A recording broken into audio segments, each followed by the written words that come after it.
Hello friends, welcome to my channel. ഞാൻ Metin Mary Jose.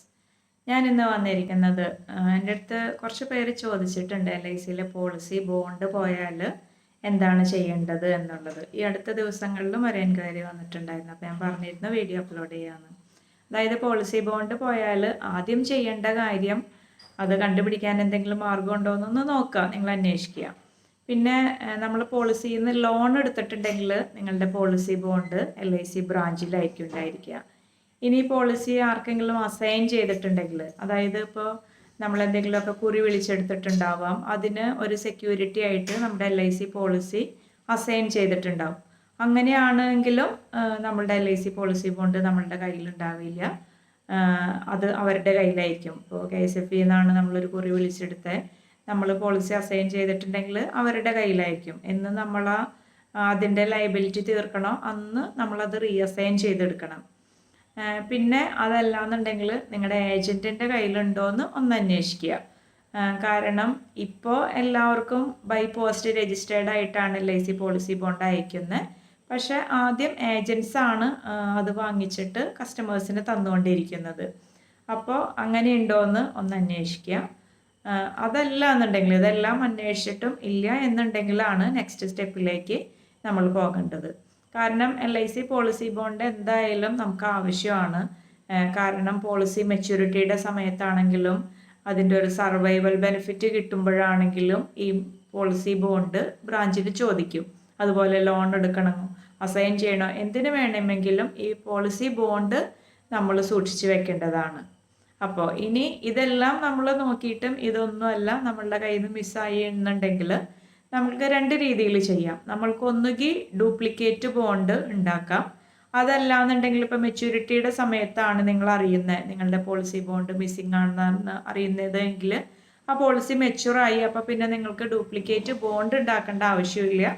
Policy already maturity നമ്മൾ എടുക്കുകയാണ്, അതോടുകൂടി ആ പോളിസിയുടെ എല്ലാം കഴിയുവാണല്ലോ.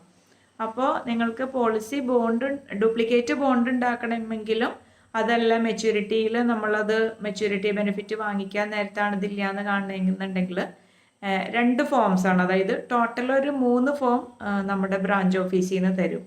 അതിൽ 2 ഫോം എന്ന് പറയുന്നത് കോമൺ ആണ്. അതിലൊന്നിൽ നമ്മുടെ സ്പെസിമെൻ സിഗ്നേച്ചർ, ഈ പോളിസി ഹോൾഡറുടെ സ്പെസിമെൻ സിഗ്നേച്ചറിനുള്ളതാണ്. അത് അറ്റസ്റ്റ് ചെയ്യേണ്ടത് ഒന്നുകിൽ ക്ലബ് മെമ്പർഷിപ്പ് ഉള്ള ഏതെങ്കിലും ഒരു ഏജൻറ്റ്, അതല്ലെങ്കിൽ ഡെവലപ്മെൻറ്റ് ഓഫീസർ, അവരുടെ സിഗ്നേച്ചർ അത് തന്നെയാണ് എന്നുള്ളത് വിറ്റ്നസ് ചെയ്യണം. പിന്നെ രണ്ടാമത്തെ ഫോം നമ്മൾ ഈ പോളിസി ബോണ്ട് പോകാനുണ്ട്, നമ്മൾ പോളിസി ബോണ്ട് പോയിട്ട് നമ്മൾ എന്ത് ഇത് ചെയ്തു, അതുപോലെ പോളിസി എടുത്ത സമയത്ത് നമ്മുടെ ഫാദറിൻ്റെ പേരെന്തായിരുന്നു, അന്നത്തെ നമ്മുടെ അഡ്രസ്സ് എന്തായിരുന്നു, ഇങ്ങനെയുള്ള കുറച്ച് ഡീറ്റെയിൽസൊക്കെയാണ് അതിൽ ചോദിക്കുന്നത്. ഈ 2 ഫോമും എല്ലാവർക്കും കോമൺ ആണ്. മൂന്നാമത്തെ ഫോം നമ്മൾക്ക് ഡ്യൂപ്ലിക്കേറ്റ് പോളിസി ബോണ്ട് ഉണ്ടാക്കണമെങ്കിൽ ഒരെണ്ണം, അതല്ല ഡ്യൂപ്ലിക്കേറ്റ് പോളിസി ബോണ്ട് ഉണ്ടാക്കാതെ ഇപ്പോൾ മെച്യൂരിറ്റിയോ സറണ്ടറോ അങ്ങനെയൊക്കെ ആണെന്നുണ്ടെങ്കിൽ separate form. Duplicate policy bond നമുക്ക് ഉണ്ടാക്കണം എന്നുണ്ടെങ്കിൽ നമുക്ക് ബ്രാഞ്ചിൽ നിന്ന് കിട്ടുന്ന ഫോമിൻ്റെ നമ്പർ 3756, ഈ നമ്പറിലുള്ള ഒരു ഫോം നമുക്ക് കിട്ടും. അത് നമ്മൾ ഫില്ല് ചെയ്യാനായിട്ട് അതിൽ ഏകദേശം നമ്മളുടെ പേരും പോളിസി നമ്പർ, പിന്നെ ഡേറ്റ് ഓഫ് കമൻസ്മെൻറ്റ്, സമ്മർഷ്വേഡ് അത്രയൊക്കെ എഴുതാനുള്ളതേ ഉള്ളൂ, നമുക്ക് ഫില്ല് ചെയ്യാവുന്നതേ ഉള്ളൂ. ഈ ഫോം നമ്മൾ ഫില്ല് ചെയ്തിട്ട് ഒരു നോട്ടറിയുടെ അടുത്ത് പോയിട്ട് 500 രൂപയുടെ സ്റ്റാമ്പ് പേപ്പറിൽ നമ്മൾ ഇത് ടൈപ്പ് ചെയ്യിക്കണം. ഡ്യൂപ്ലിക്കേറ്റ് പോളിസി ബോണ്ട് ഉണ്ടാക്കണമെങ്കിൽ ഇത് ടൈപ്പ് ചെയ്യിച്ച് അതിൻ്റെ വിറ്റ്നസ്സും വേണം, വിറ്റ്നസ് സൈൻ ചെയ്യണം. ഇതെല്ലാം കഴിഞ്ഞിട്ട് നമ്മൾ ഈ 500 രൂപയുടെ സ്റ്റാമ്പ് പേപ്പറും ടൈപ്പ് ചെയ്ത് നോട്ടറി അറ്റസ്റ്റ് ചെയ്ത ഈ സ്റ്റാമ്പ് പേപ്പറും ആദ്യം ഞാൻ പറഞ്ഞ ഈ 2 ഫോമും നമ്മളുടെ ഒരു ID പ്രൂഫ്, അല്ല 2 ID പ്രൂഫ് വയ്ക്കണം.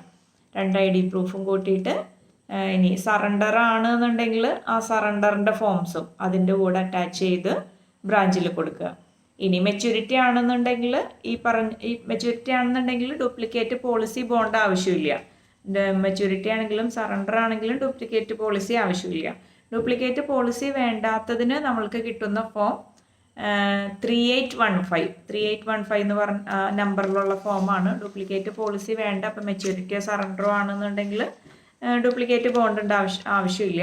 ഈ 3815 എന്ന് പറയുന്ന ഫോം അതും നമ്മൾ ഫില്ല് ചെയ്തിട്ട് അതിലും ഈ പറഞ്ഞ പോലെ നമ്മുടെ പോളിസി നമ്പർ, സമ്മഷ്വേർഡ്, പേര് അതൊക്കെയാണ് എഴുതാനുള്ളൂ. അത് ചില ഡാഷ് ഇട്ടിട്ടുണ്ട്, ആ ഡാഷ് ഉള്ളിടത്ത് മാത്രം നമ്മൾ ഫില്ല് ചെയ്യേണ്ട ഡീറ്റെയിൽസ് ഫില്ല് ചെയ്ത് ഇതുപോലെ തന്നെ 500 രൂപയുടെ സ്റ്റാമ്പ് പേപ്പറിൽ ഇത് ടൈപ്പ് ചെയ്യിച്ച് നോട്ടറീനെ കൊണ്ട് അറ്റസ്റ്റ് ചെയ്യിച്ച് ആ 500 രൂപയുടെ സ്റ്റാമ്പ് പേപ്പറിൽ നോട്ടറി അറ്റസ്റ്റ് ചെയ്തതും വിറ്റ്നസ് ചെയ്ത അതും അതിൻ്റെ കൂടെ ഞാൻ ആദ്യം പറഞ്ഞ 2 ഫോം, അതായത് ഞാൻ പറഞ്ഞ കോമൺ ആയിട്ട് 2 ഫോം ഉണ്ട്, അതും പ്ലസ് ഇപ്പോൾ നമ്മൾ സറണ്ടർ ആണെന്നുണ്ടെങ്കിൽ സറണ്ടറിൻ്റെ ഫോംസ്, 2 ID പ്രൂഫ്, ഏത് അക്കൗണ്ടിലേക്കാണോ പൈസ വേണ്ടത് ആ അക്കൗണ്ടിൻ്റെ ഒന്നുകിൽ ഒരു ക്യാൻസൽഡ് ചെക്ക് ലീഫോ അതല്ലാന്നുണ്ടെങ്കിൽ പാസ്ബുക്കിൻ്റെ കോപ്പിയോ ഇത്രയും സഹിതം ബ്രാഞ്ചിൽ സബ്മിറ്റ് ചെയ്യാം.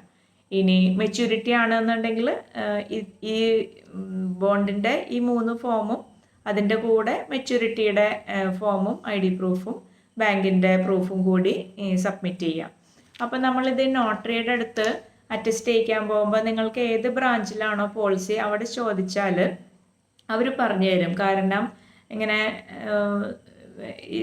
ചെയ്യുന്ന നോട്ടറീസ് ഉണ്ടാവും. അപ്പോൾ ഓൾറെഡി അങ്ങനെ ചെയ്തുകൊണ്ടിരിക്കുന്ന നോട്ടറീസ് ആണെങ്കിൽ അവരുടെ അടുത്ത് ഈ മാറ്റർ ടൈപ്പ് ചെയ്ത് അവരുടെ കമ്പ്യൂട്ടറിൽ കിടക്കുന്നുണ്ടാവും. അപ്പോൾ അവർക്ക് ആ പേരും പോളിസി നമ്പറും അഡ്രസ്സും ഒക്കെ ചേഞ്ച് ചെയ്തിട്ട് വേഗം നമുക്ക് തന്നെ പ്രിൻ്റ് എടുത്ത് അവർ അറ്റസ്റ്റ് ചെയ്ത് നമുക്കത് കിട്ടാൻ കുറച്ചും കൂടി എളുപ്പമുണ്ടാവും. ഇല്ലെങ്കിൽ നിങ്ങൾ ഏത് ബ്രാഞ്ചിലാണോ അവിടുത്തെ ഏജൻസിനോടൊന്ന് ചോദിച്ചാലും അറിയാൻ പറ്റും. നോർമലി അങ്ങനെ ചെയ്ത് കൊടുക്കണ നോട്ടറീസ് ആകുമ്പോൾ അവർക്കറിയാം, നിങ്ങൾക്ക് വേഗം കാര്യം നടന്നു കിട്ടാനായിട്ട് എളുപ്പമുണ്ടാവും.